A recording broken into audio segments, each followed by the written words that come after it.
this is Odin of LML920 Online here, and today I'm doing this is something different for a video. So I'm doing a Mascot gaming video, so as you can see, Kane Carter has made a video on what Mascot horror is, and because of that, I'm pretty much inspired to make a video like this. I thought it'd be something interesting to do and something else that's something different to do. So on like a mascot character. So I do have a script written so that way it's easier for me to give the details. So I hope you enjoy. So what is mascot gaming? So mascot gaming, like including mascot horror, is where there's an antagonist who you face off against or play as. A couple of games with mascot antagonists can have a timeline in its universe with lore, secrets, and mystery solving. I'm going to go through games, for example, whatever does or doesn't as a mascot type game, along with the characters, capability, and zeitgeist. So, I think nah. But yeah, I've left a typo on my script, but so let's just start with the mascot horror games. So mascot horror. So the games that count for mascot horror. So for Five Nights at Freddy's is a great example of a mascot horror game against the antagonists of animatronic characters, although it may not be the origin or start of mascot horror. Five Nights at Freddy's is one of those games to point click on things to survive. Playing as a security guard, yes, security guard, watching over animatronics through camera systems at a pizzeria inspired from a Chuck E. Cheese. You have the antagonist Freddy Fazbear with the gang, including Bonnie the Bunny, Chica the Chicken, and Foxy the Pirate Fox.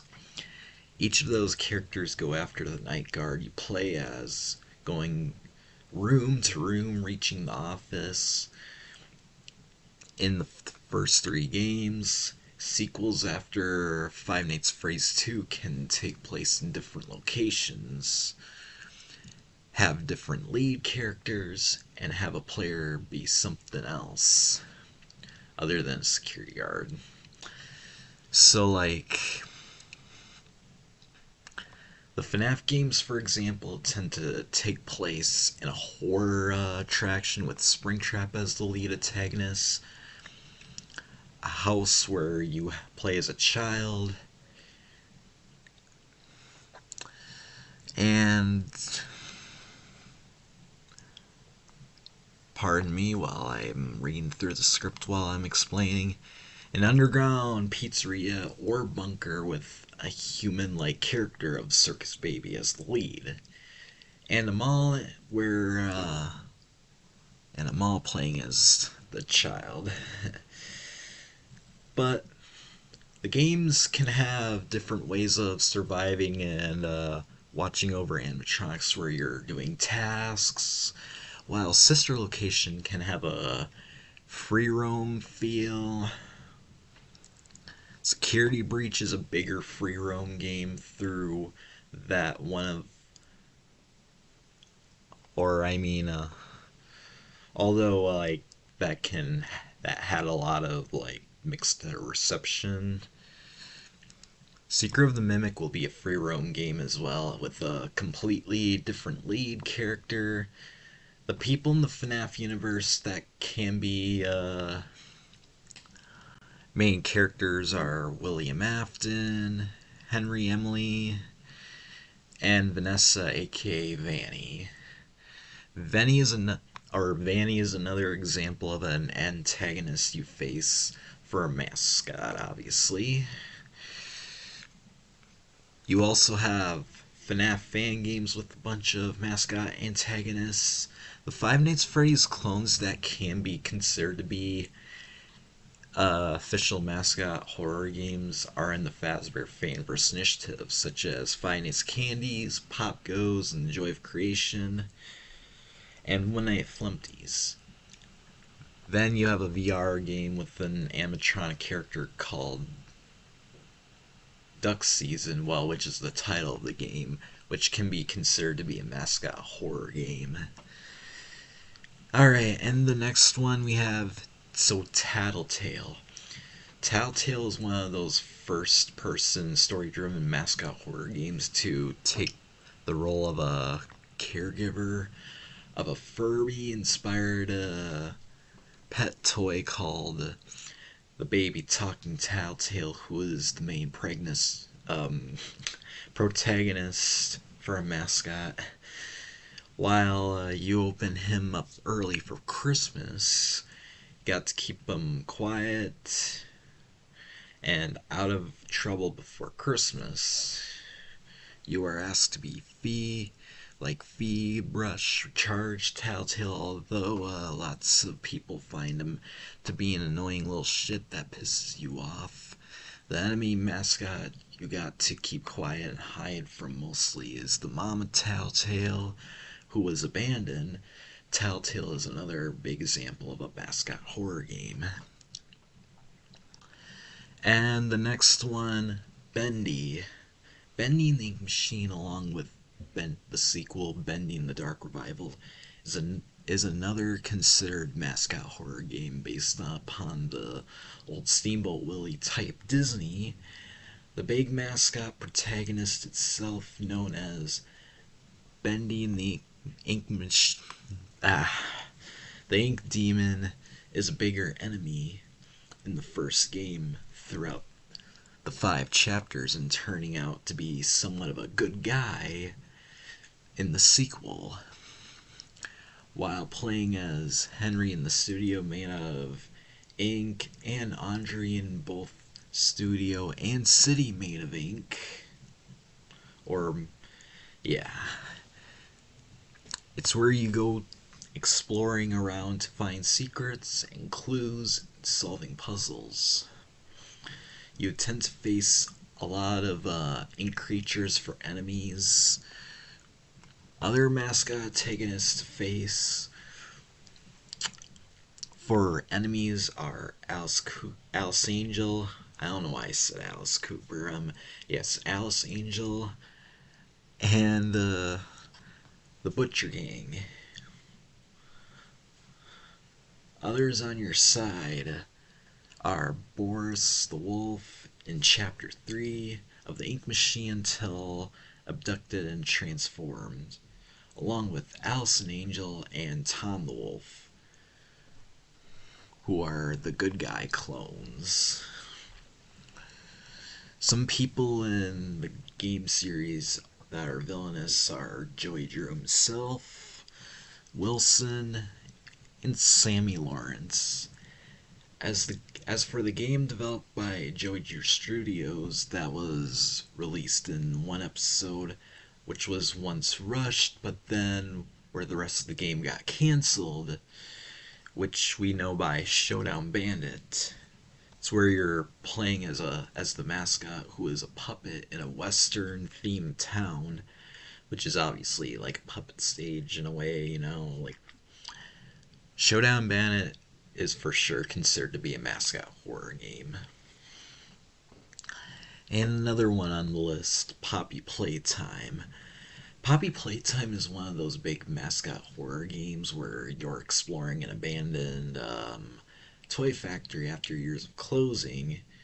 It's where you get provided with a grab pack to solve puzzles, scan things, and all sorts of mechanics. Each chapter has a mascot antagonist for an enemy. In Chapter 1, you get Huggy Wuggy. Next, you get Mommy Longlegs in Chapter 2. Then in Chapter 3, you get Catnap from the mascot character group inspired by Care Bears, known as the Smiling Critters. Lastly, in Chapter 4, you get Doughy the Dough Man. I don't know why I said Dog Day, but Doughy the Dough Man, who is friendly at first, but then an enemy after the tables turn on him. Other enemies you're facing against are Yarnaby, who is a mascot, and the Doctor, who is the formed experiment of Harley Swear. The whole game series, it tends to have a whole bunch of mascot characters, and a little bendy similarity there is that gives you story is in the time. So like story in the timeline and whatever else that's been occurring in the Playtime Co. Factory are VHS tapes to watch, kind of like with listening to the tape recorders in Bendy. Other human antagonists we have,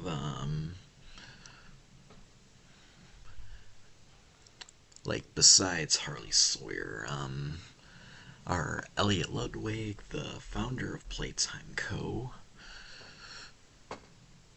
That could be one of the villains of the game, like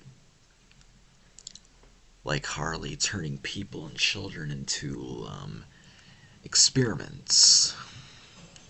Yeah, the toy experiments from the start with the Poppy doll. Then you got Leith Pierre, the head of innovation, and a few others that have done part before or perhaps during the Hour of Joy, where the experiments kill many people under the prototype's control, who we likely will face in the upcoming Chapter 5. Poppy Playtime is another big example of a mascot horror game, along with the multiplayer game Project Playtime. The game series was definitely scarier when it comes to those chase scenes and boss battles on the antagonists. Other great examples I can list down but won't say too much or any information are 123 Slaughter Street with puppets as mascots, Garna Ban Ban, which is very lazy but still is a mascot horror game, Joyville, Indigo Park, Choo Choo Charles, My Friendly Neighborhood, Amanda the Adventurer, Dark Deception, Sonic.exe, and whatever is to be considered. As for the games that don't get considered to be a mascot horror, Slenderman would not be a mascot horror game, along with the character itself. Slenderman would be considered to be a normal classic horror game, like Resident Evil, Outlast, Silent Hill, Amnesia the Dark Descent, Among the Sleep, Little Nightmares, Bioshock, Layers of Fear, Until Dawn, The Park, Dead Space, and so much more. Slenderman is also a creepypasta like Jeff the Killer, Bloody Mary, Sonic.exe, and so much more you name. Spooky's House of Jump Scares, along with Jumpscare Mansion, well, that's the title change, is definitely not a mascot horror game when Spooky herself is just a ghost girl when you're through a mansion with 1,000 rooms. Hello Neighbor for sure is not a mascot horror game, but more of a stealth horror game to sneak in the neighbor's house to find and uncover secrets with a bunch of random ass things built around it. Plus, the neighbor you're facing against isn't really a mascot. He does easily catch you by putting bear traps, watching you through cameras, and taking shortcuts. And another one, Doki Doki Literature Club. That most certainly is not a mascot horror game, considering Monica. Doki Doki is known to be a psychological horror game, yeah, an anime horror game, when you take the examples of Yandere Simulator, which is more of a free roam killing game, but not much of horror, along with Cooking Companions. Other games that aren't exactly mascot horror are Boogeyman, Emily Wants to Play, the Metro Games series, Limbo, Inside, and Baldi's Basics. Resident Evil 3 can be considered to be a mascot. Still can Luigi's Mansion, which is more action and adventure, but is still horror themed. The Batman Arkham games can be a good example with how dark they can be. And another game that I did not put on my script is Alien Isolation, which we know is a mascot horror, but a game adaptation from the movie Aliens. All right, so normal mascot games, adventure games that are mascot with characters are Mario, Mega Man, Pac-Man, Rayman, God of War, Kirby, Halo, Tomb Raider, if that's considered to be a mascot. Little Big Planet, Minecraft, Pokemon, Street Fighter, Legend of Zelda, Psychonauts, Cuphead, whatever that can be themed, even with Among Us. You will also have ones where you're playing as animals like Sonic, Crash Bandicoot, Banjo Kazooie, Angry Birds, Conker's Bad Fur Day, along with the remaster Live and Reloaded, Spyro, Donkey Kong, Star Fox, Animal Crossing, and so much more for my example. As for RPG mascot games, like when it comes to mascot RPG games, Pokemon, Final Fantasy, and Kingdom Hearts can be good examples. Promise Mascot Agency can be a bigger one, even though I don't really know much about that one, especially when I was trying to find some examples when I was researching. Undertale would be a mascot RPG game with the monsters in the underground. Undertale in boss battles gives you the options to kill monsters and spare their lives depending what path you take. Undertale is mostly inspired from the game Earthbound. Undertale is also one of those indie RPG games, especially Deltarune. For conclusion, some of those games have adaptations of novels and movies. There's a lot of merchandise for the games like clothing, plushies, posters, figurines, and more. Some non-mascot horror games can have cool characters. Alright, I think this is all I could share from based upon my script. But yeah, I thought this was a very interesting video to do. Alright, I was very inspired by Kane Carter to make this video, who developed Pop Goes, like for upcoming like Pop Goes Evergreen for the Fanverse, along with Pop Goes Arcade and the My Pop Goes and Long Pop Goes. But I do gotta say, making a video like this is not easy. Even if there's any games that I did not bring up, or like, you'll have to let me know in the comments what other games that I didn't say that can be considered a mascot, even with the character. But if you guys liked what you saw, make sure you click like and subscribe, leave a comment down below, and join my Discord fan server and follow me on Instagram. I'll have links in the description, and I will put Kane Carter's YouTube channel in the description as well, because I do recommend you check out Kane Carter's video, and maybe some other people's videos on what mascot horror is, or what's considered. But other than that, I'll see you guys in the next video. Goodbye.